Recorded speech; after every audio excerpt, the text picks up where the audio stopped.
আল্লাহর কাছে হাজারো শুকরিয়া। আল্লাহ তাআলা বিনা দরখাস্তে আমাদের আখির নবীর উম্মত বানাইছে, মুসলিম ঘরে পাঠাইছে।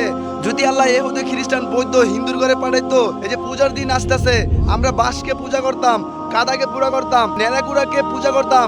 আল্লাহর কাছে হাজারো শুকরিয়া, আল্লাহ তাআলা আপনাকে আমাকে মানুষ বানাইছে। যদি গাছ বানাইতো, গরু ছাগল খায় ফেলাইতো। যদি গরু বানাইতো, মানুষ খেয়ে ফেলাইতো। যদি কুকুর বানাইতো, মানুষ দূর দূর করে খেদাই দিত।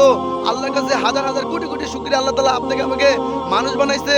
আল্লাহ তাআলা আমাদের এত বড় এক জিম্মাদারি দিয়ে দুনিয়া পাঠাইছে।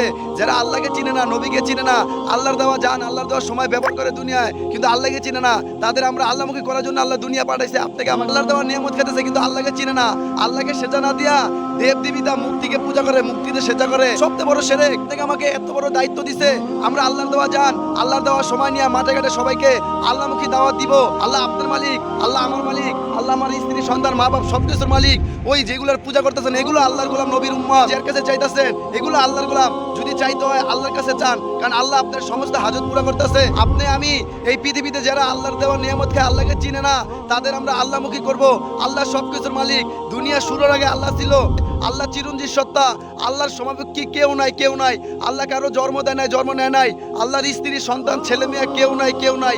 আল্লাহ এক, আল্লাহর কোনো শরীক নাই। লা ইলাহা ইল্লাল্লাহ মুহাম্মাদুর রাসূলুল্লাহ, আল্লাহ সারা জাহানের বাদশা।